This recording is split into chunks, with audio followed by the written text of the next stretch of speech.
So, welcome everyone to Future Dreams podcast and interviews. My name is Klein Harvey, your host, and my special guest is the incredible actor, brilliant musician, and overall just a really, really great person ever, and that's Colt Levy, who you might know as Squalo from JoJo's Bizarre Adventure or Andro Jazz from Welcome to the Demon School Iruma-Kun. You are far too kind, my friend. It is wonderful to be here with you. Thank you so much. It's great to have you too. If I may ask, what got you into the acting industry? What made you want to become an actor? Oh man, it's funny because it's a stranger story than I think a lot of people, usually have around, our career. Because it started really through my parents when I was like an infant. I don't know if you can see, I have there's a tattoo I have of Charlie Chaplin on my arm, because when I was probably 2-3 years old, my dad was showing me Chaplin movies and just old black and white films in general, and Buster Keaton films. And I mean, my mom was taking me to theaters before I knew how to talk, so I was taking in movies probably as my first like art form, that before I even knew what it was. And I think it just kind of like became my comfort zone. So it was this thing where really quickly, I mean, I was super, super young, and like I was already watching, I wanted to be Steven Spielberg. I took my parents' video camera, because back then we had like the VHS camera. So it'd be like this huge thing you'd have to put like on your shoulder. And I would take all my like action figures or dinosaurs or whatever I had, and I would create backdrops, or I would go outside and I'd like get a bunch of sand and water and like make all these environments, and I would film this stuff, and I would like do voices and do all the things to like create these films. And I wanted to be a filmmaker and an actor in film and theater and stuff. So I was convinced that this is how I start, and then like I'll write letters to Steven Spielberg, and like all like, it was ridiculous, but it was just this obsession with character. And I would like I was obsessed with like superheroes, and if I watched Star Wars, I wanted to be every character in Star Wars, and like I would find ways to dress up in whatever. It was like I was cosplaying before I knew what it was. Like I would find ways to use whatever clothes from like everyone combined in my house, whether it was like my mom's closet, my stuff, and like I would find all these things and like build, now I look like Luke Skywalker today, or this or that or whatever. And my mom would make capes for me. We'd go to the fabric store. Yeah, she was amazing. I mean, she is amazing. And we you just get like super cheap, basic colored fabric, but it would be like you get a red one, and she'd make a little Superman emblem, and it's like a little Velcro thing, and she would just sew me these little capes.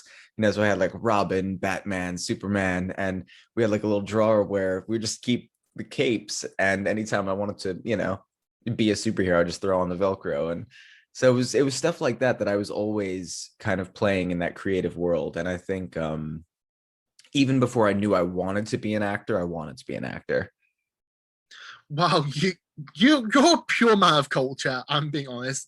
Because when I was a kid, I never had that energy. I mean, I was a big fan of Harry Potter, but I would never, start making my own movies and stuff.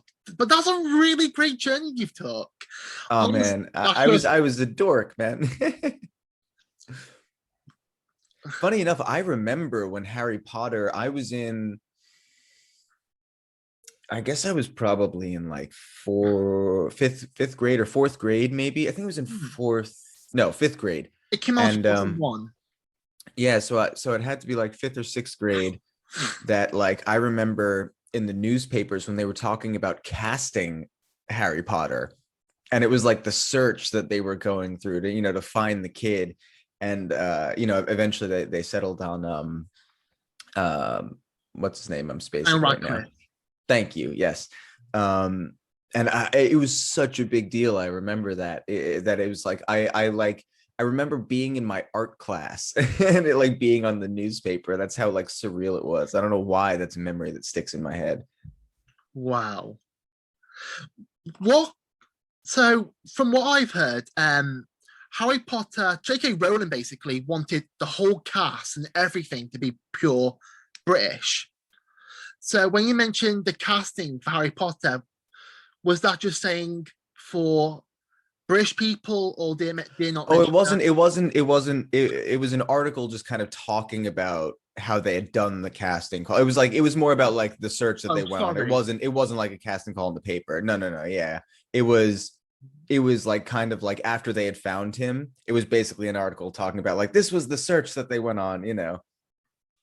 Well, I've got quite good thing to tell you. Since Harry Potter series is basically Harry Potter's journey is finished, Right. but in Fantastic Beasts and Where to Find Them series, so most of the characters are now American because Newt Scamander goes to America to find the Oh, that's creatures. interesting. So you might not know what will happen. Maybe you get a chance to be a Fantastic Beasts character. We'll see. You never know. You would be a great character. I can imagine having your own wand and everything. Oh, dude, to have a wand would be really cool. Totally, and all fans will start getting them. Sorry, big hyper fanboy now. So that's with your journey. So what got you into voice acting? So not just acting, but also voice acting, because voice acting is a really big thing for you now.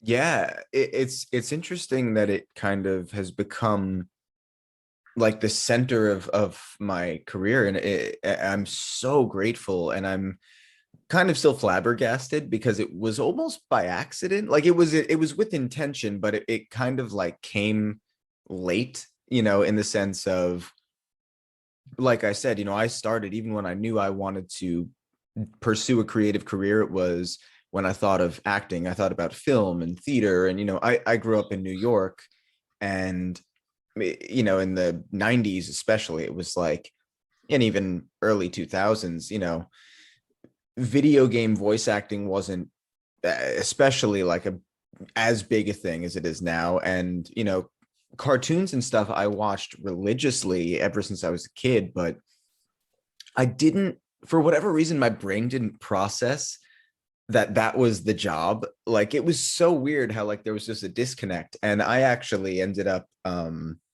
having a career in music for almost 20 years. And, you know, I was working a lot of other jobs in between to survive and this and that and whatever, but I was in bands for years, and I sort of put acting and storytelling in that way kind of on the sidelines until I moved out to California. And I kind of was like, you know what, I'm going to start pursuing it a little bit more again because I miss it. I had the itch, and I started, you know, training again and finding classes out here. And again, I kind of just thought about on camera and theater, and I just, for whatever reason, didn't think about voice acting. And at this time also, I had really gotten heavily back into playing video games, and I've always loved anime, and you know, I was still watching cartoons. And a lot of my friends who are also big film fans are also really big fans of, you know, even if they don't totally love animation, they get like Studio Ghibli, and there's certain things that they get that like we can, you know, vibe on the same way. So I understood that people kind of outside of it got it, but it was weird how like it took me a minute to realize how much I loved it as part of the craft. And it was a thing that sort of happened by accident. I was auditioning for a bunch of different projects, and not voiceover related, that were just on different casting websites and things, because I was just kind of out here trying to figure it out. And I ended up booking a few things that turned out to be voiceover related, or ended up like pivoting into voiceover situations. And it became this thing where I was like, I'm having so much fun doing this. It's so freeing, and there's so much about it that all of the things that I love about acting are here. And there's so much that I also related to with being in music and being in studios. And there was so much kind of that I've already understood from being a singer for so many years, that I was like, oh, these two worlds are kind of like perfectly melding in this space that I never really thought of. And it was this weird moment of like, is this home? You know, like And it was, and then I was, realizing like I'm playing all these games and everything, and I'm like, oh my God, all of this is making sense now. Like, this is really what I love. And I kind of started to focus on it more. Not realizing that I would really have the chance to, get to work so quickly. And I was just like, I'm going to focus on this with all of my energy. And it just felt right. And I got a reel together. I did all the things, I kept training, and it just kind of fell into place. And I just got lucky. I started, working more and more off auditions I was booking. And then I could, I had a better resume little by little, and I had a reel that I was proud of, and I, could send that out to certain places. And a lot of it was kind of like, expecting nobody to get back to me. It's like you kind of like put it out into the world, and you're like, all right, and now, just see what happens. And people were just very generous in giving me chances and opportunities and auditions, and little by little in different ways and places. And sometimes it's, you'd hear back from someone a few days later, or a few weeks later, or months later, or whatever it is. And you just kind of like fumble through it. But people have Yeah. been very generous, and it's it's been an extraordinary journey of learning and growth. And I've learned to just love the whole industry, all the different pieces of it. And I didn't realize how much I would love that collaboration. So it's a long-winded answer, but Yeah. You've really took a really great journey from where you have started and where you are now. Because not gonna lie, that is quite hard to do, really, because yeah, getting to the acting industry and wanting to achieve the goal is sometimes a very long way to go. But you've just done it so well. You've done it really amazingly.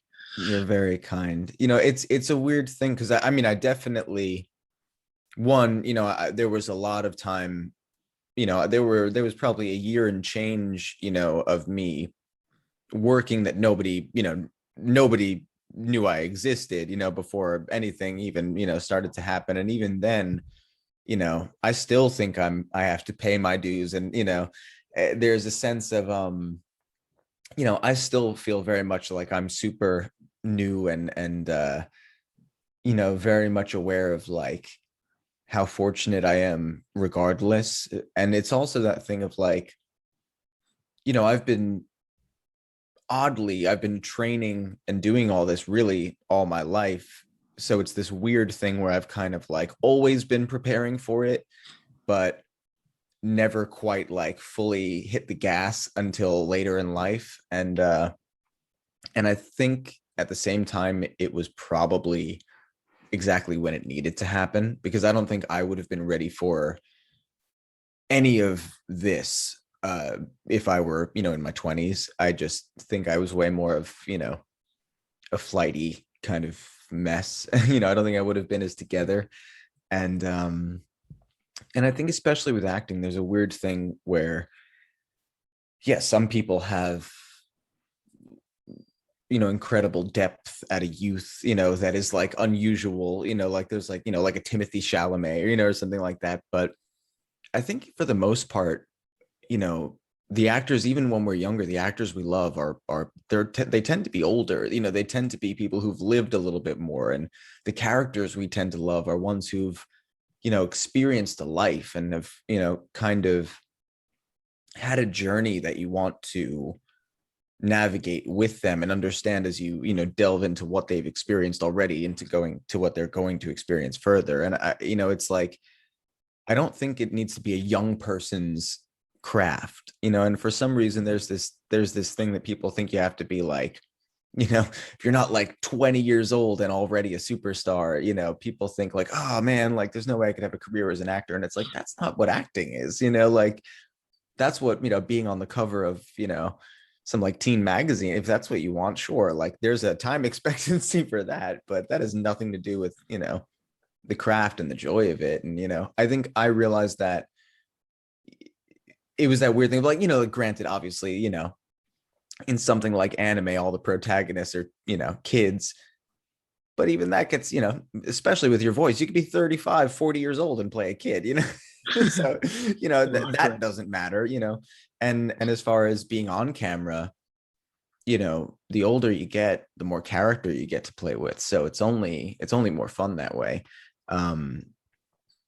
Yeah, it's weird. It's a journey. And I don't think you can I don't think it's about time expectancy and how quick something happens, or I mean, you've heard me say this or seen me say it a few times about like life is non-linear, and I had heard that from, I want to say it was like someone else quoting something else that Bob Dylan had said at one point to them, and it was like and it stuck with me for so long, because it just makes so much sense that doesn't matter who you are, where you are in your life, like it's never just like this or like this. Life does this, and you could be at the highest high, and then you could hit the lowest low, and then you could be here and then here and then here again. It's like, it's about navigating and being able to exist in all of that, and being able to understand that like everything is in a moment. And if you can be in those moments enough to enjoy when it's wonderful, and know that when it's bad, you can get out of it, and all those things, I think it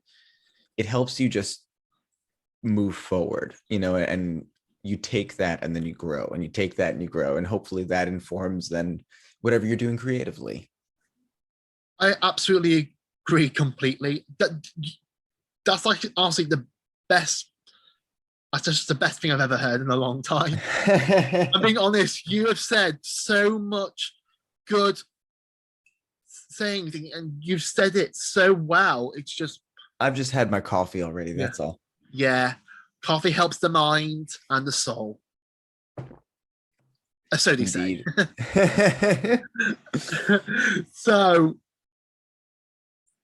if I may ask, what has been your, so far, I mean, I know you're still new in that, but what has been your favorite role so far you've voiced? Oh man.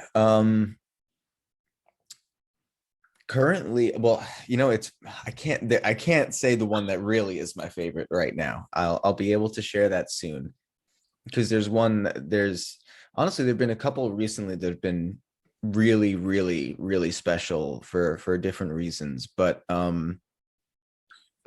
right now I do think that jazz still, and probably, forever, will mean a lot to me, because one, I mean, he was like the first real named character that I got to play in a show that I really, really loved.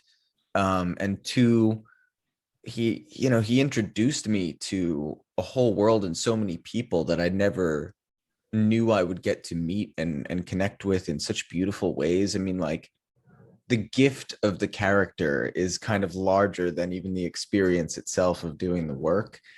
And at the same time, it's also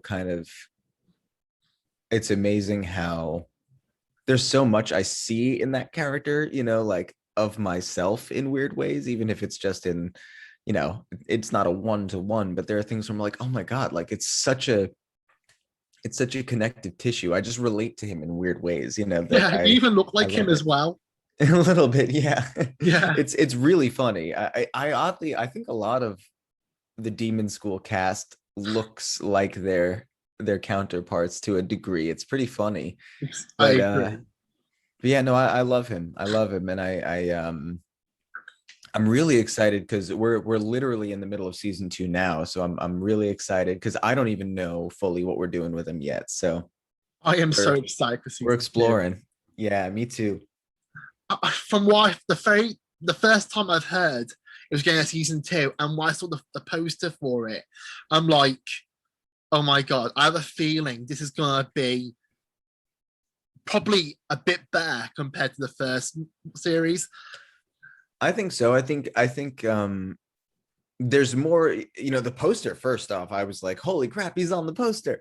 So that was amazing. But it definitely, like, I always call the show the little anime that could, because I think it's it's the underdog, it's the kind of show that like it's so charming and awesome, but it's still got a really small fan base compared to so many other shows. And I have a feeling that season 2 is where people are going to start to really pay Into attention. it. Yeah. It's not just the series I love, but I also love the cast. Like, for example, Kaylee Mills, who Oh my is God. Clara. Honestly, her energy and It's extraordinary. No, it's exactly. extraordinary. It really is like, because I agree. I think everybody on the show, like what I love about the show is I'm sorry, I didn't mean to cut you off. No offense. Go for it, dude. Go for it. I crack up, watching the show because, we record this stuff in a vacuum. I don't, I often, even if I'm recording scenes where other characters have been in it and I get to hear their already recorded lines, it's just in those little moments. So I don't get to experience it until I get to watch the episodes like you guys do. So I am cracking up genuinely at everybody's performance. Sorry, there's a dog barking. At all of my castmates' performances, because like it's the first time I'm taking it in, and everyone is so charming and so weird, and like the characters are just perfectly fitting. But Kaylee 1000% like levels me every time. She's my mom's favorite. Like I remember she's like, it's crazy how much she sounds also like the Japanese. Like their energy is so equal that it is like, it's so impressive. It's so impressive. I agree. She's honestly one of the best actors out there, and probably she will when the years Oh, go by. oh my God, her career, man, she's got so much she's gonna do that she hasn't even done yet. She's a rock star. She is. She's a superstar. Got all the Hell yeah. top three talents. What I also love about there's also someone else I like, and that's Kellen Goff, who I've Yeah. liked from a long time. Come on, Funtime Freddy. He was just in Last of Us Part 2 last year. Yeah, no, That's one of the he is second. another one who, I mean, Kellen is like, I almost don't have the words for him because he's like superhuman. That kid is truly one of the most talented like individuals I've ever met in my life, and also one of the most wholesome. Like he is so genuinely pure and kind and um supportive. There's just no ego for someone who could easily have an ego.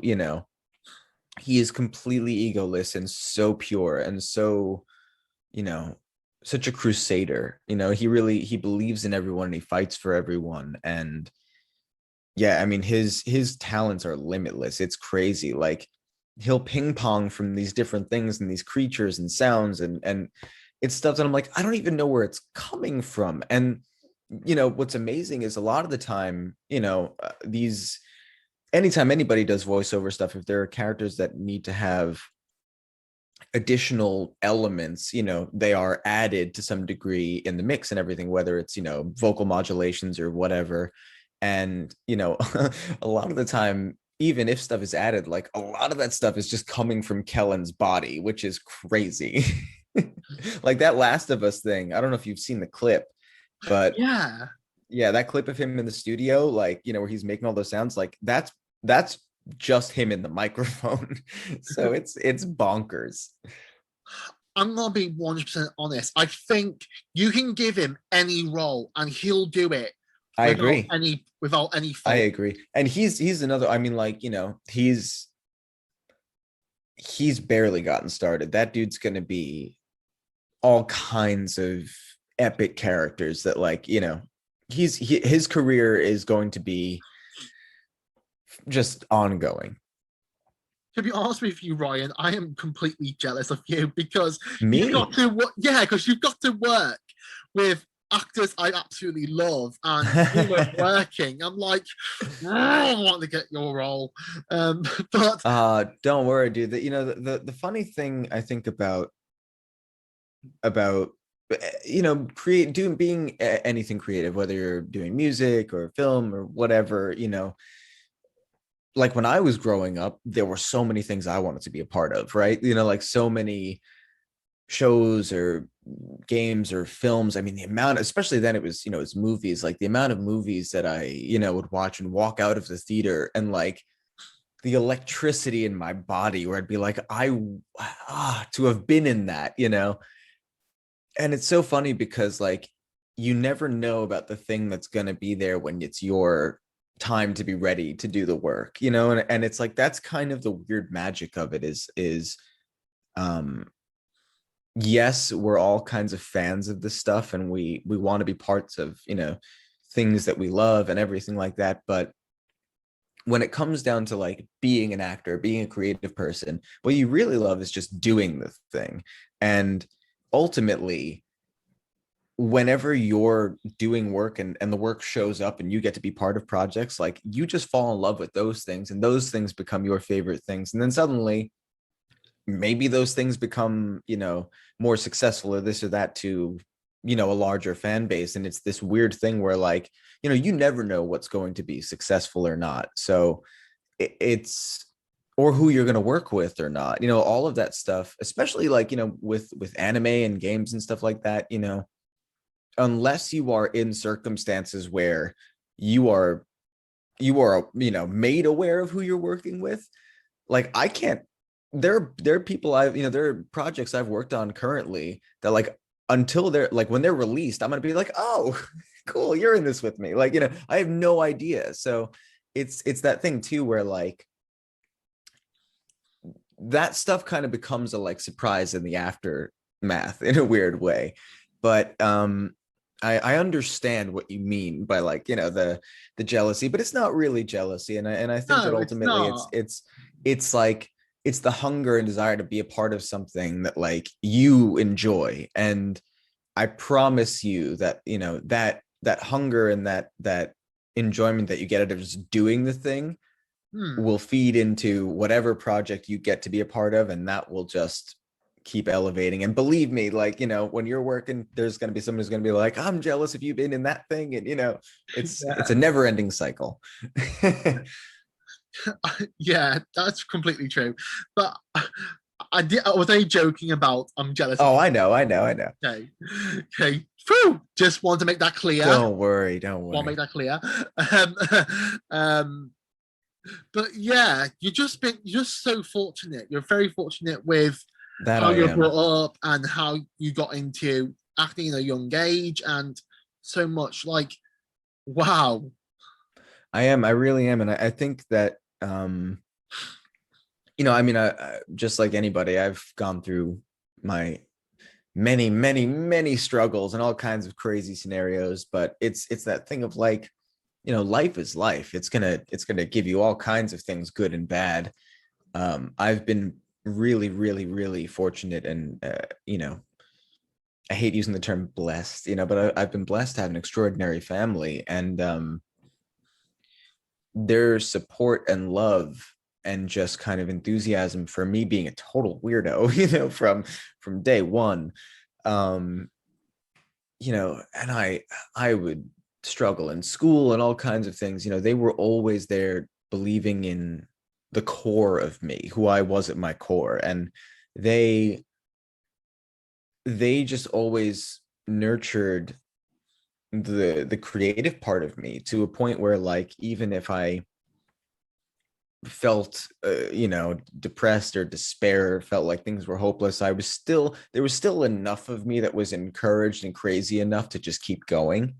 And I do not discount that. I know how valuable that is, because I know even growing up, even when I was just playing music, I had so many friends who were either in other bands with me or played in my band and stuff who, their parents either weren't as supportive or were the opposite and completely not supportive or whatever, and it's like, and I saw how much that affected my friends and it affected me too, but like, it really, it will change the dynamic of how you navigate your life and your creative passions and everything. And I'm really fortunate. In general, I mean, I've been able to surround myself with people that are loving and supportive, but also challenging. You know, like my friends and my family, like what I really love about them is it's not just, oh, you're so good. Like it's not just a pat on the back. It's, you know, it's always wanting me to be a better person and a better version of myself, and not in a sense of like do better, but in a sense of, you know, it's always encouraging growth and challenging and pushing for the next, you know, the next form of growth. And you know, so I'm grateful that it's not just like, hey, way to go, buddy, like awesome, you know, like because that's also sterile too. I think it's important to have people who can like hold you accountable and remind you when you're slipping and remind you when, like, you know, all of the things, you know what I'm saying. Yeah, I'm just really happy for you. I'm just Thank you, man. You've been, I mean, you've been so incredibly kind and supportive for, I mean, gosh, I'm trying to remember when I first met you online. At this point, it's a blur because I just feel like it's been as long as I've existed on Twitter. I feel like you've been there. So I mean, you've been supportive forever, man. And I can't tell you.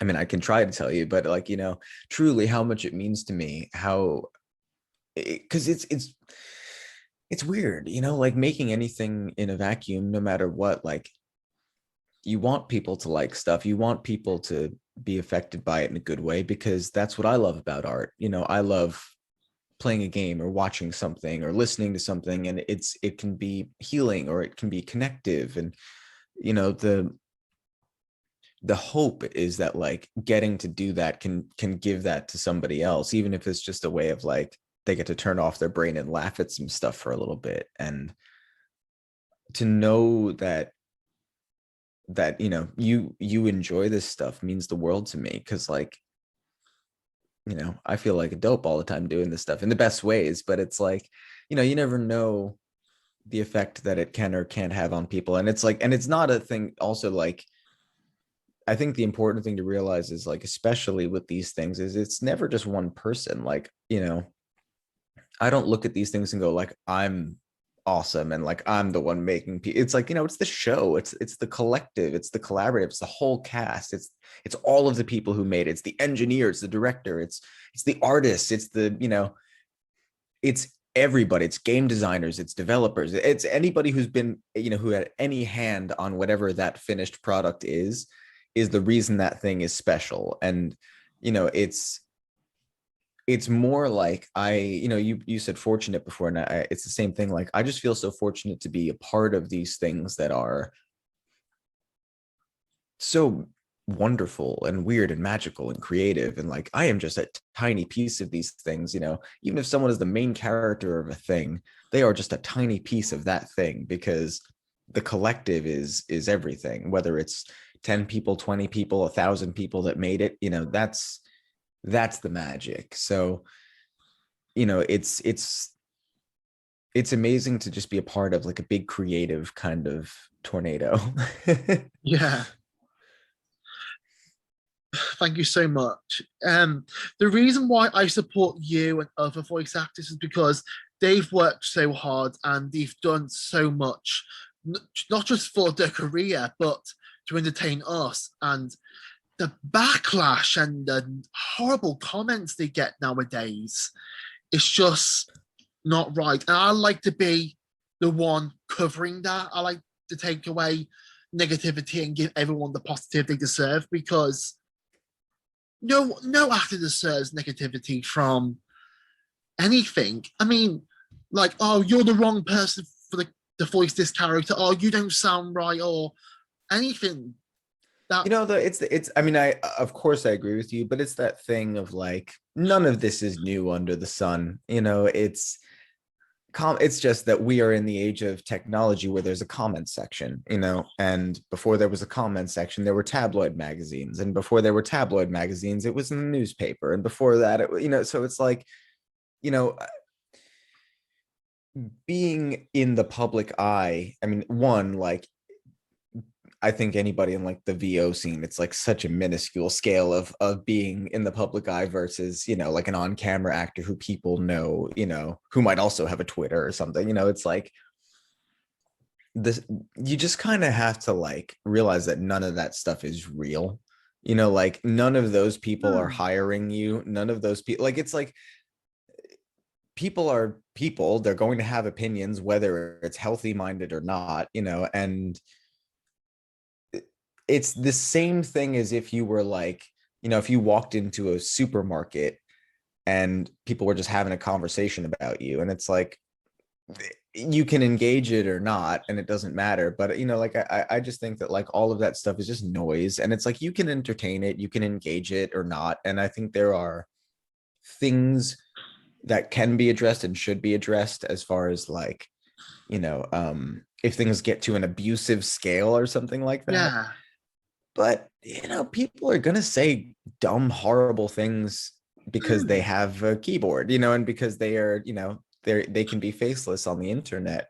But I just don't think any of that stuff is, you know, like I don't take it to heart because I just don't see it as real. Like no, it's such, you know, sticks and stones, you know, it's such an illusionary thing. And I think, you know, there is a sense of like sometimes engaging it is also a part of performance. You know, I think there's a sense of like it just creates, you know, internet theater. And none of that stuff is interesting to me. I find it to be like, it's not where I want to put my time, my energy, my brain cells. And I tend to like just kind of disengage from conflict that I know is just designed for conflict. So yeah, like it's weird. I know it's a weird opinion to have on that stuff because I feel like a lot of people are like, I mean, like every day, it's, you know, someone's like, actors are not their characters and this and that. But it's like, sure, like, yeah, but like you also just don't need to have these conversations with people because people are still going to have these opinions and you're going to have to keep having these arguments if you want to. But like, you know, don't worry about it. So I think part of it is, you know, and I think a lot of people just learn this at their own tempo or design or whatever, but it's like sometimes just not reading the comments is the best thing to do.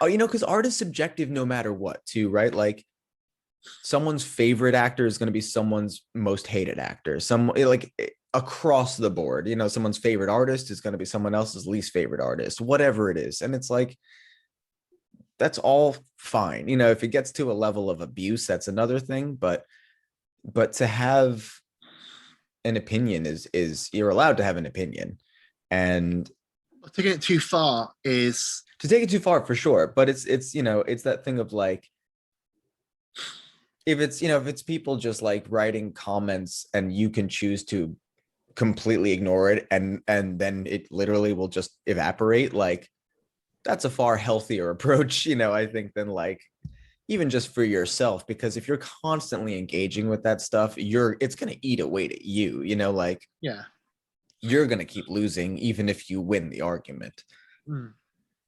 I think sometimes people just do it for attention. Yeah, no, That's my point. 1,000%, 1,000%. And it goes both ways. You know, people do it for attention by saying mean stuff, and then people do it for attention by responding to it, you know, and creating a whole thing about it. So it's yeah, you know, it's a complicated conversation, and I definitely think that like it's easier being a guy no matter what, you know, in entertainment, but especially even just like on social media and stuff. It's just easier to be a man versus a woman for a lot of reasons. And I think that comes into play. So like, you know, I have that privilege in a way where it's like there's a lot that I don't deal with, so I can just not have to deal with it. But I do think that in general, a lot of just like the internet is noise, you know. Even if it's praise, it's empty praise, you know. Like there's you know, there's this kind of thing where it's like I think maybe it's just something for me, like I've always been someone who's always been uncomfortable with like unnecessary or over compliment, you know, like kind of things. It's like so it's that thing of and as an actor, it's really easy for people to be like, oh, I guess I am awesome, like yeah, I am important, you know. It's like, no, you're just a person, like you're just a creative person who's working, and you get to do a thing, and like that's awesome, but like no actor is important, we're not important, and I think there's like this weird thing where like I am so grateful that people like the stuff I do, and I love that people connect with it, but like I don't need people to love me, like I don't need I don't need that kind of, like I don't need personal adoration. Like I want people to just like, I'm grateful that they love something that I can be a part of creatively. Like that means more than anything. But like the goal is not to get people to be like, you're so cool, you're the best, like that stuff is I think that's really dangerous for anybody pursuing a creative career. If like your goal is to be like admired, I think that's a dangerous path to take versus like the goal of wanting to just be creative and like find success in the creative pursuit. Does that make sense? Yeah, it makes sense to me. So it's a dangerous thing, yeah, it's easy, when people are complimentary, it's easy to be like, yeah, I am awesome, like so what is your plans for the future, really? Have you got any plans for what you want to do? Are you going to go back to music or anything like that? Yeah, I mean, I have a lot of as far as like goals and aspirations of where I'd like to take, my career and stuff like that. I have a lot of goals. And there's a lot of cool stuff that I've already been able to do that I'll get to share soon that I'm really excited about. And I think that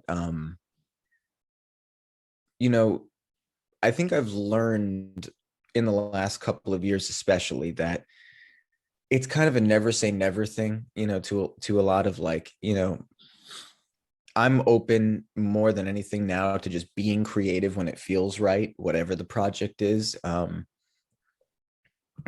because it's not under any kind of NDA, because it's all in my control. I could say I'm also working on a comic book, with a friend, where we're writing that right now, and we're taking a long time to do it right, but we're eventually going to get proper artists and get into that whole thing and start putting that into the world one way or another. And still working on a lot of music for other artists, with my friends who we work on stuff for, like K-pop artists and stuff like that. I don't know that I would want to get into like a touring band or anything like that ever again necessarily, but to play music, in like a live format or something would be super fun. So I'm definitely just open to being creative. I mean, I still want to do, art shows, paintings and stuff. There's a lot that the future is kind of open for adventure. We'll say that. Well, I'll be waiting for your upcoming shows, music, anything that involves you. I'm ready for it. Thank you, sir. Very welcome. If I'm speaking of your comic, because I'm very interested about this now, have you decided on what comic company you want to go to? Dark Horse? Oh, like if we Marvel, were to, DC?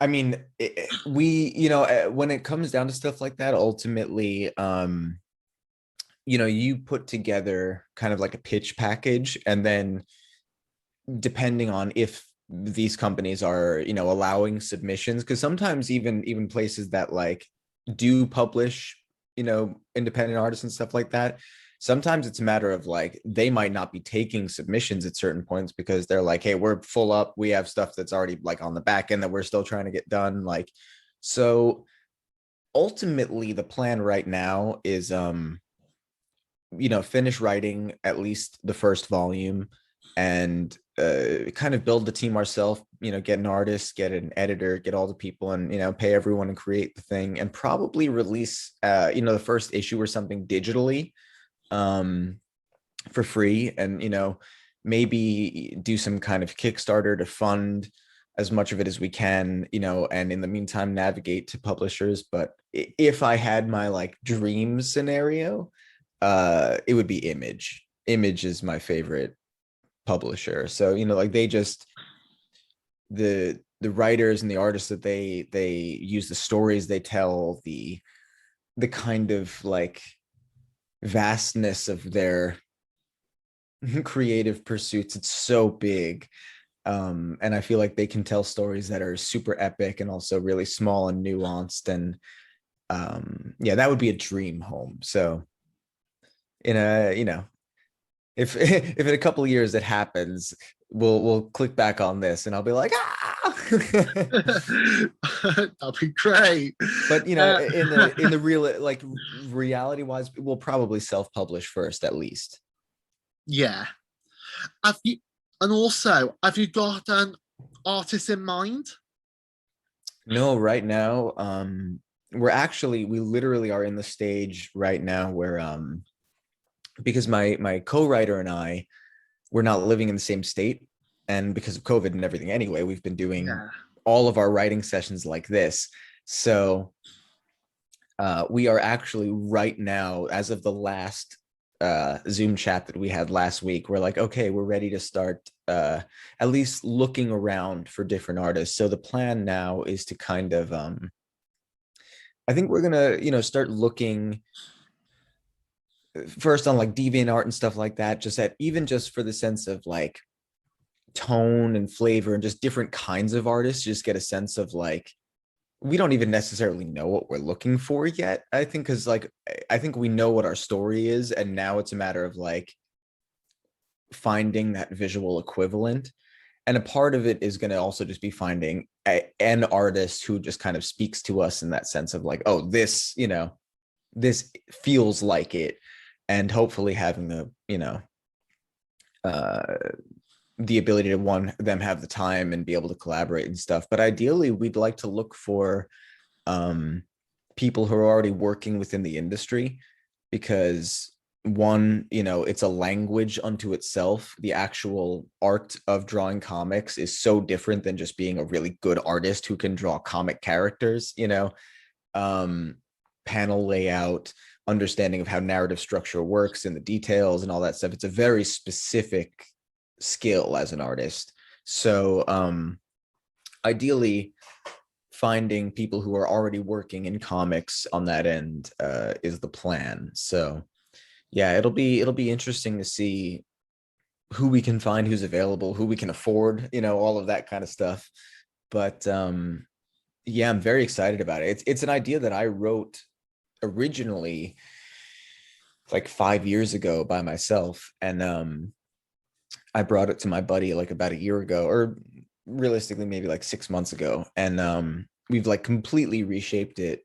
And it's interesting because like the core of it is still there. Like if I grabbed the original idea and we like laid it over this, you'd be like, oh, all of this is still here, but it's like completely different, and all the better for it. So I'm very excited. So am I. If it's okay to ask, what is the genre of this comic? I mean, you don't have to tell me because of spoilers, but it's I guess the best way to explain it, because it's kind of multi-genred, but it's kind of like a sci-fi noir.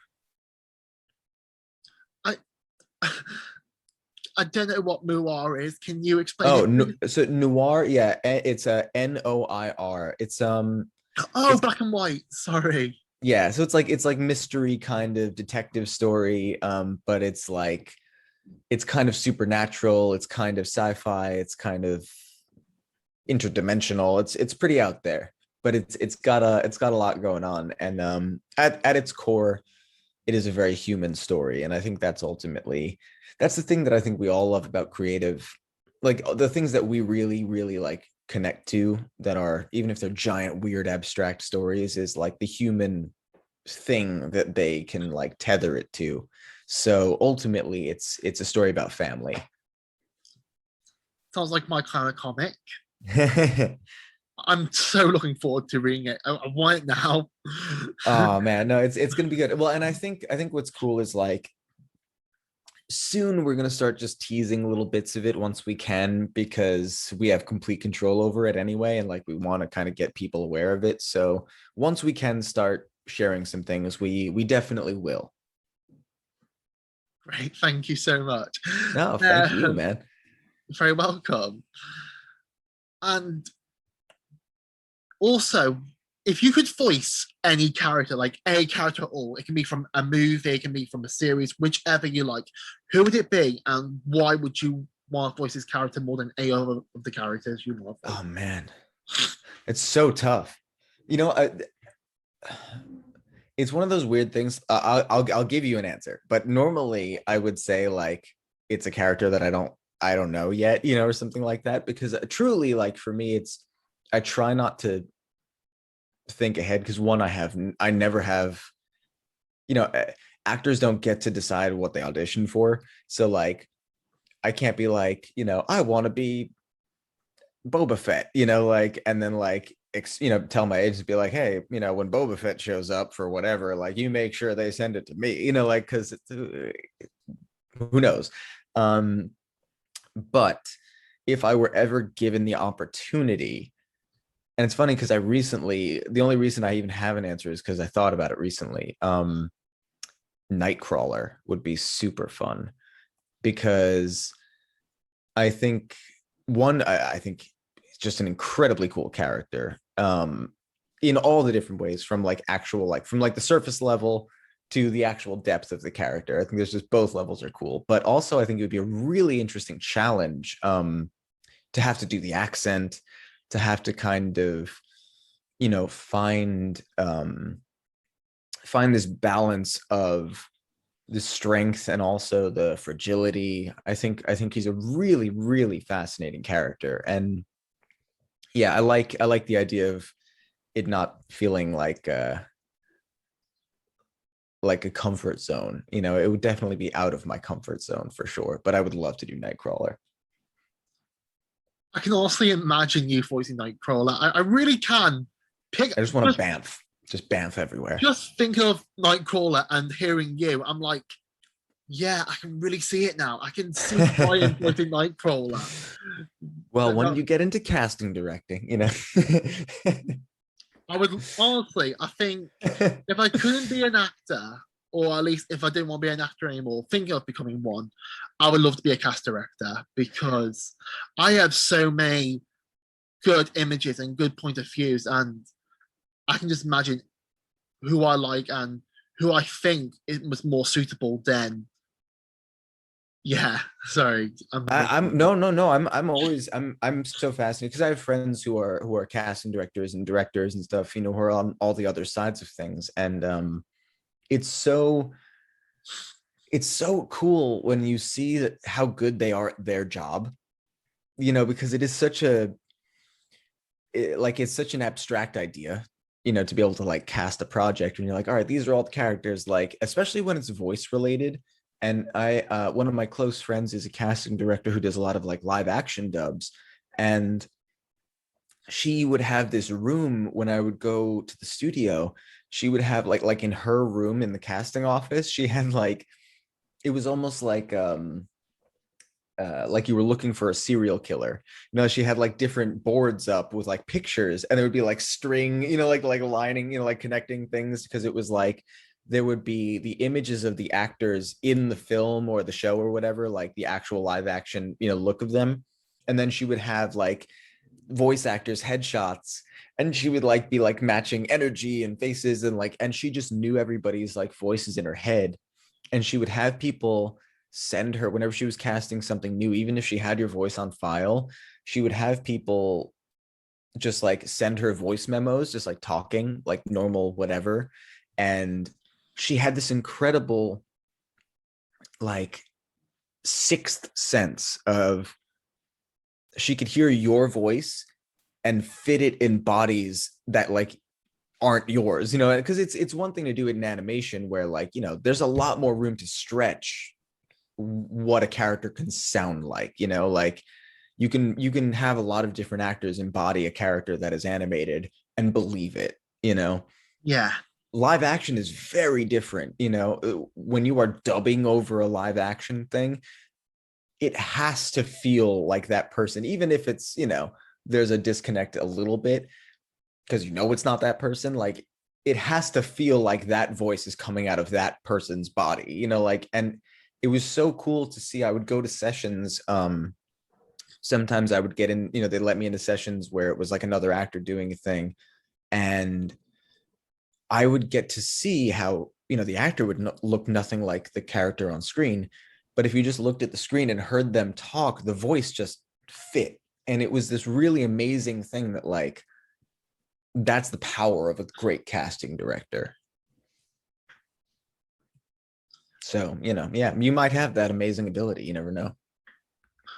Just, I'm actually sorry if I'm a bit silent and mumbling. I'm just, that is so cool how Dude, I get it. I was the same way.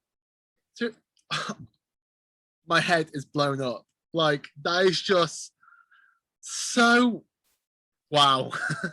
It's a tough job, man. It's a tough job because, Yeah. you know, you have to listen. I mean, like, think about it. If you're casting one project and that project has 8 characters, you might be listening to 100 auditions for each character, you know, and you have to pick one person for each of those things. And, you know, the thing that I think a lot of people don't realize also is anytime someone books a role, there's like 5 other people that were also about to book that role. They're like, because everything gets shortlisted down to a like boom, boom, boom, boom, boom. Like, you know, if 100 people read for something, then maybe it gets down to like, oh, these are the best 20. And then like, oh, these are the most fitting 10. And like, all right, these 5 are the guys. And then it's like, how do they fit with everybody else that we've already cast? How does this XYZ, blah, blah, blah. And that kind of just narrows it down until one person ends up with the part. You know, sometimes it's a matter of like,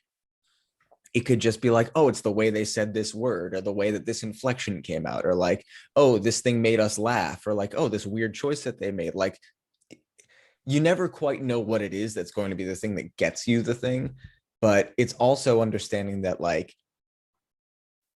a lot of other actors, I think, get really discouraged if they read for stuff and then they don't book it. And it's like, man, you don't even know, like, you may have been the guy, you know. And it's like, so like, don't worry about the stuff that you didn't book, because it's more about the like discovery, and like, just keep digging in and exploring, and like, people will hear that and people are rooting for you, and casting directors want everybody to be the guy, you know. They just, you know, excuse me.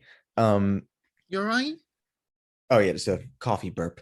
They want everyone to succeed, you know.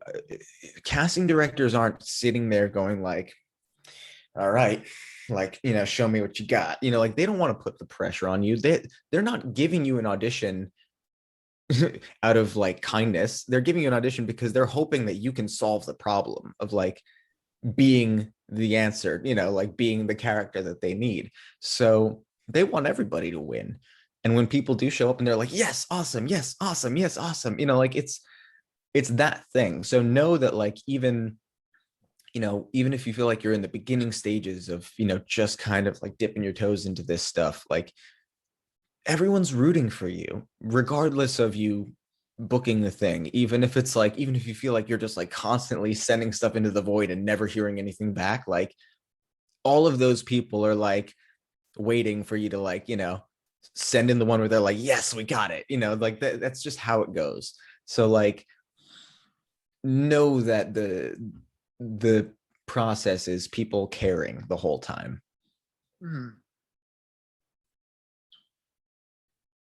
Sorry. I know So it's a lot to like take in. It's okay. yeah, I'm learning so much. I'm still in theatre college, and I've learned so much with you. Compared, Oh, dude. no offense to my college, I love my college, what I'm doing now, but I've learned so much about different types of people who work in the acting industry and much more from your experience. And having the great opportunity to talk to you, I'm also learning a lot more with you as well, which is what I'm much I'm more so than I'll glad. ever know. I'm So, glad. I mean, I've nearly finished my first year in theatre college, and by September it'll be my final year. So, so I hope I get to learn a lot more in. Oh, I'm sure you will. And you know, it's that thing too where so much of it is there's so much more to learn even outside of what your college is teaching you, right? So it's that kind of thing of like, while you're learning all of this stuff in school, don't be afraid of exploring on your own through the internet and everything. There's so much to learn, and so much of what I'm kind of explaining right now, about like other people's jobs and stuff like that. I think it's so important for actors, like let's say like you want to just be an actor, and I'm not saying you specifically, I'm just saying like a person just wants to be an actor. They might think like, oh, I'm just supposed to know about acting. I'm just supposed to know my job. Exactly. You should know everybody's job. You should know what everybody's job in relationship to yours is, and what they expect of you, and what they have to deal with, and what you can do to make their job easier. And like, it's a collaborative pool of respect. And for whatever reason, acting has become this like weird egocentric thing. But like, you have to understand that like, it's the director, the engineer, the lighting guy, whatever the thing is that you're doing, like, it's all the different pieces. And the more that you understand what their job is, even if it's at a surface level, you will know how to better be a collaborator and a better actor and a better partner. If you're doing on camera stuff or theater, and you educate yourself on lighting, on how lighting works and where lighting is framed and how lighting is perceived from the camera, or what it is, or oh, if I stand here, does it catch me this way, or if I'm over here, like, that's the kind of stuff that like, yeah, like you can not learn that and still book parts, and people will hold your hand through that process. But you will be a rock star if you, one, educate yourself on it, and two, just know that stuff ahead of time. Like, people will notice, like if you let's say like I forgot, there's a story, I can't remember what show it was, but my acting teacher told the story about there was a TV show that was being filmed, and there was a young actor who, he had a relatively small kind of like bit starring role thing. So he had like a couple lines, and it was like a big moment thing. And he was just very aware of like how everything worked and lighting, this and that, whatever. And like, he knew where he had to stand and how he had to address the camera based on where just the lighting was, how it would best capture the performance, and it was a thing where like people on the crew were like, dude knows his stuff, like, and that's the kind of thing, in general, you want people to know that that you respect their job and understand, not just thing of like, it's just about me, it's about the whole piece. And it's it goes the same way in voiceover too, even if it seems like it's a very individualized thing.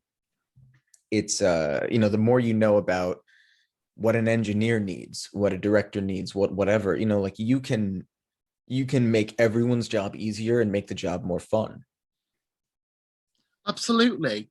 And especially when people go, oh, voice acting is easy. Real acting is not easy at all, because you have to audition for a lot of people, and you have to do this, you have to do that, you have to retake the scene again. But yeah, I think acting and voice acting are just as equally as challenging than what makes you what other people may think.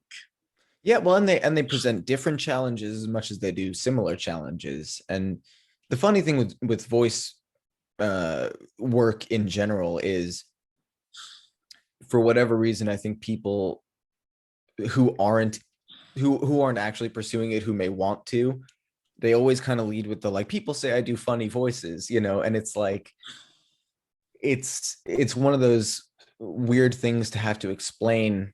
Like, you can have a career as one of the most successful voice actors ever and never do funny voices, like, voice acting has nothing to do with putting on voices. It is performing, and it's, we don't have to harp into the whole, voice acting is acting, but it's, you know, you can look at any of your favorite actors, and count how many times you're like, yeah, no, it just sounds like them. That's not the point. It's the performance, it's the intention. It's not, your voice is your voice, like, even if you make it sound in different directions, like, the core of you is there. And same thing with on camera. Like, you can pick out a bunch of films of your favorite actors, you know, and watch a bunch of clips in a row, and it will break this illusion where you'll realize like, oh my God, they just sound like themselves. Like they're just giving really good performances. Like they're just believing the intention of the character and the relation to the other character. They're just living in a moment of this personality. But like, you know, putting on a voice is like such a small minuscule percentage of like even what the job is. It's so rare that like that's part of it, you know. And a lot of the time in voiceover, you know, yes, there are opportunities to stretch and be big and cartoony and stuff like that, but a lot of the time you're going to book with just your voice and just performance, because that's what people are hiring, is they want an actor. And like, you know, it's those little tweaks kind of come later a lot of the time, unless they're like, this character is British or this character is whatever, you know, like then obviously you have to do certain things, you know. But it's I think a lot of people put way too much pressure on themselves in ways that they don't need to with stuff like that, because you get in your own head of like overthinking versus just being and giving a performance of, you know, intention. Precisely. I get what I totally understand what you're getting to. I absolutely agree with you as well. Just wow, there's so much about the acting industry and everything that I've learned, and also my upcoming viewers who are going to watch this is totally going to learn a lot more than what they ever watch or read or whatever. I'm so glad. I hope so. I hope it can help. Totally. Because you've taught me so much today that I haven't even learned for nearly a whole year in college. Well, you know, it's different elements too. I mean, I'm sure they're focusing way more on the craft itself, you know, and I think that like what we're talking about right now a lot more is kind of larger industry stuff. But I definitely think that it's something that you can, even at this stage, even if you're just starting out, even if someone's watching this and they're just starting from zero, you know, like no training in anything, it's never a bad time to start educating yourself on all of the pieces of the thing that you enjoy. Because one, like we've covered, even if you want to just be an actor, you will be a better actor by knowing everybody else, you know, everyone else's job. And two, like you even said before, you may find yourself falling in love with other jobs. You know, maybe you're like, maybe I want to be a director. Maybe I want to be a casting director. And like, you might fall in love with just a whole other element of the career based on discovery, you know. And I think a lot of it is like, don't be afraid of learning the whole craft, you know, in its expanse, because there's so much cool, you know, there's so many cool things to do within this industry to make the final product, whether you're a writer, director, artist, whatever it is. And I think that most important is like, if your heart is in the right place and you can focus that energy into something productive, like you have a chance. Yeah, exactly. It's especially, for example, Glenn Close, really talented So actor good. as well. So good. Yeah, because she one of her most iconic roles is Cruella de Vil from 101 Dalmatians. Oh, for sure. And if you haven't seen Cruella yet with Emma Stone, I highly recommend watching it. It's so I haven't. good. I forgot that it came out. Emma Stone is such a remarkable Cruella. Like, she's a tremendous actress as well. absolutely. I mean, I remember when I think the first time I saw her was oh my god, the Superbad. I think it was Superbad. She was in Superbad. Yeah, it was that was, I want to say that was her first movie. I could be wrong, but that was the first movie I remember seeing her in I remember seeing that movie in theaters. And it was kind of like instant, you know, like, I mean, her voice is incredible, but it was also just like she was so natural. And it was it was one of those things where like I remember watching that and be like, well, she's a star. Like that's it's like over. Like she is a star and she is never disappointed. Have you seen The Favorite? No, but it's a dark movie, like, you know, be prepared, but she is extraordinary. Just on a whole other, she's extraordinary. I knew she played Gwen Stacy in the Making Spider-Man movies, but oh yeah, she did. not gonna lie, I no offense to these viewers out there who love Andrew Garfield and the Making Spider-Man movies, but I think Emma Stone was the only thing that I liked about those movies. No, I'm with you. I'm with you. That's why I forgot, because I didn't love those movies either. But yeah, no, I think she's amazing. She really is kind of effortless. And it's funny because effortless is such a weird thing to say about performance, because like it's so much effort to seem effortless. Like, you know, she's done so much work and consistently is working so hard to be that way, but she's just so pure in everything that she does that it's like liquid. It's just like pouring liquid into a glass. It's just like done. That's actually really good. That's really good. Have you seen Zombieland? She's good in that. Oh yeah. Yeah, that movie is very funny. Oh, very. I love Woody Harrelson also. He's good. He's really good. But yeah, if you haven't seen Cruella, I totally recommend watching it. I will totally have to watch that. Yeah. The reason why I brought Emma Stone Cruella up is because Glenn Close, who I mentioned before, she is also a producer for Cruella. Ah. And why I think of Glenn Close, I think, oh, she's an actor. That's what she actually is.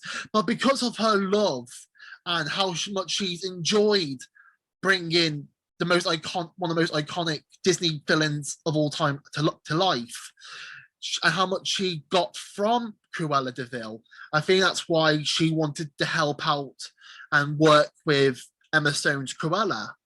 Well, you'd probably be flabbergasted to realize how many major stars are producers, like on many projects, and a lot of different things. Like if you go on IMDb, type in, you know, whatever of your favorite actors, and you know, you'll see the list where it'll say like different kinds of credits. Most of them, more than not, will have producer credits, and you'll be like, what? Because it's different elements of having creative control. It's different elements of, you know, having a voice, being a part of a project. A lot of the time, I mean, like Brad Pitt, you know, was co-running Plan B, which has produced tons and tons and tons of awesome projects. I mean, there's, I think a lot of the time too, like when like stars get to a certain place, they like have their own production, you know, companies and stuff like that they team up with other people. So it definitely is I think a lot of people who pursue acting, even if at first they just start as an actor, you just get so kind of invested in the whole process that you do become intrigued. Think about how many other actors like then go to direct, you know, like it's just a thing where you like after a certain amount of time, you're kind of like, I do kind of want to try that other thing. Like it's all creative. It's all part of this, you know, thing. And I think a lot of the time, you know, the focus of like why people want to be an actor can be for the wrong reasons. Cause like, you know, sometimes it's like people want to be an actor because they're just like, no, I just want it to, you know, like this, put this on camera, like me. And it's like, that's not the best part. This is not the best part of it, you know? Not. Yeah. Well, I've learned so much. It's been a pleasure, man. I'm so glad we got to hang. Totally. I've been meaning to meet up with you again. And since I started my podcast, which I've always wanted to do since a long time, talk to a lot of actors who I grew up with, who I've absolutely admire, and so much. Who have you had so far? Who have I had so far? I've had John Swasey. Awesome. Who is the voice of many characters in anime. Mm-hmm. He's all for one from My Academia, and he's also the voice of.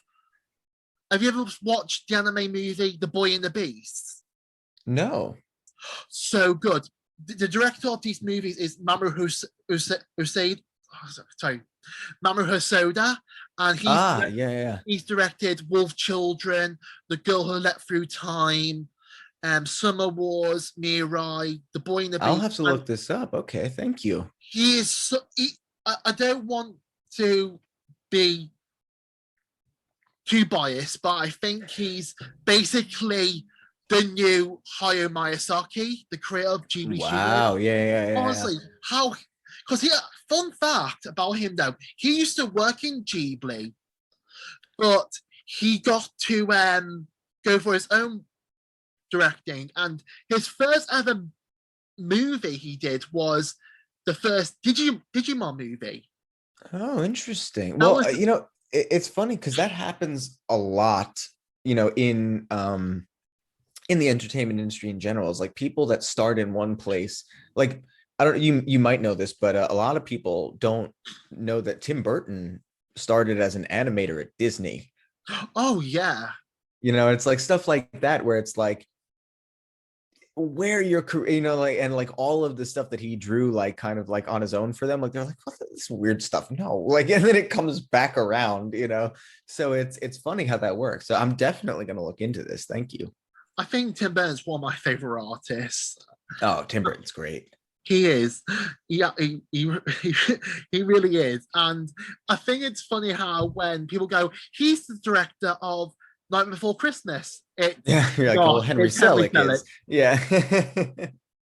But to be fair, Tim Burton did create the characters. And some DVD boxes there says Tim Burton. Well, it's and you know what's also it's because he invented it, and it's also he produced it, and he obviously I believe he at least co-wrote it, if not wrote it, but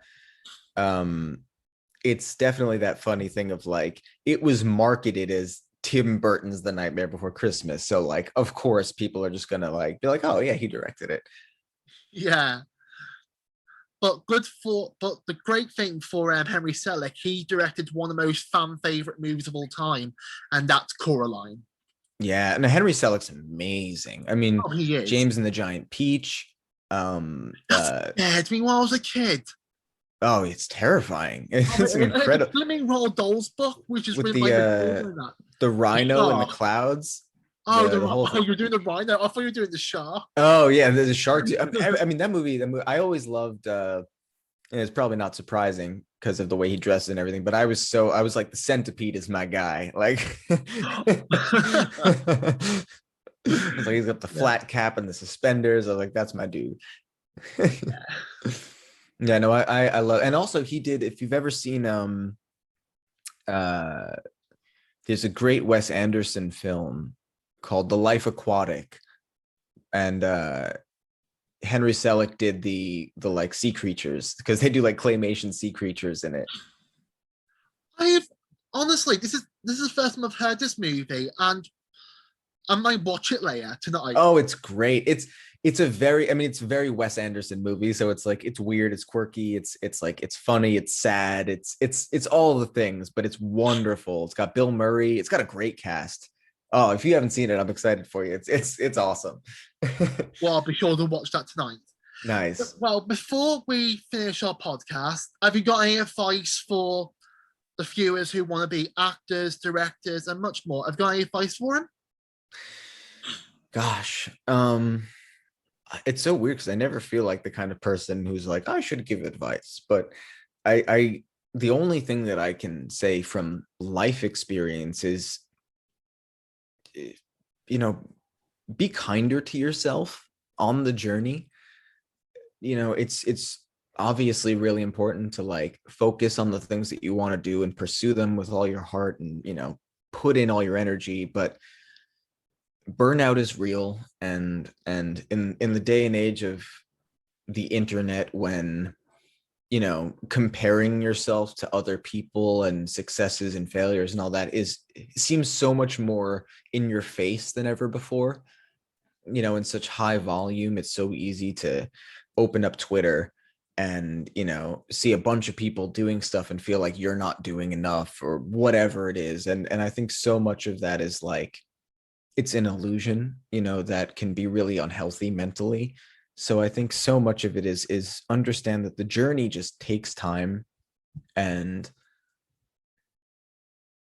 you will find your place as long as you can keep yourself together, and you know can keep loving what you do and loving yourself along the way, because it's never going to be easy.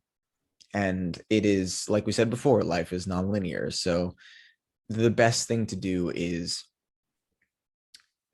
to just know that it's a journey, and to know that you are worthy of joy and worthy of this, whole process. And as you go through it, just be kinder to yourself as this helicopter flies over. Well, Thank you so much for having me, man. You're very welcome, and I would love to have you again, maybe for an anniversary video, maybe. Yeah, well, I think I'm not sure when some new stuff's going to be dropping eventually, so we can catch up when there's more to talk about. Totally, especially that this is my first year, my third podcast. You might not know, maybe by next year, before I start going to university, I can get my previous guests here and bring all of us together. Oh, that would be awesome. That would be so awesome. Totally.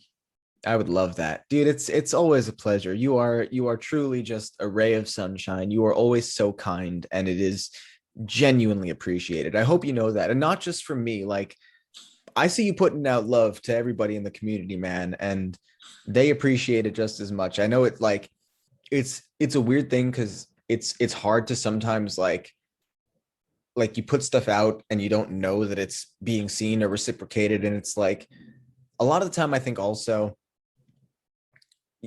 it's hard to realize like what other people are, experiencing on their end, even if it's just technology, like how much stuff they're seeing in their feed and blah, blah, blah, blah, blah, and just trying to like manage stuff. But like, I promise you that like your generosity and warmth and support is seen and appreciated on all levels, man. So truly, it means a lot.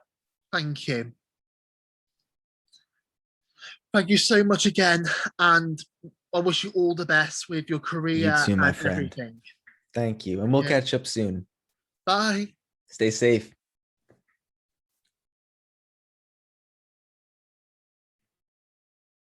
So that was my podcast with Mr. Ryan Colt Levy. If you really enjoyed this podcast, please, please, please follow Ron Colt Levy on his social media, like his Twitter, Instagram, and I'll be sure to send those links down below on the video. And also, there's also another YouTuber I would like to mention, and that is the Bioshock Club, who is a YouTuber who talks and discusses about Bioshock in fun facts, games, even the upcoming news for a new Bioshock game. And hopefully we get to hear new things soon. But yeah, the Bioshock Club is a really, really, really great person and a really great YouTuber. And if you're a big fan of Bioshock, that's the guy for you. He will tell you everything about Bioshock that you might not even know, especially for me. So yeah, if you like this video, please give me a like, and also if you're very kind enough, please subscribe and leave a comment for if you want an upcoming guest or anything to improve my video or anything. So this has been Future Dream Podcast and Interviews. I'm Klein Harvey, and I wish all of you the best. So stay awesome and stay safe.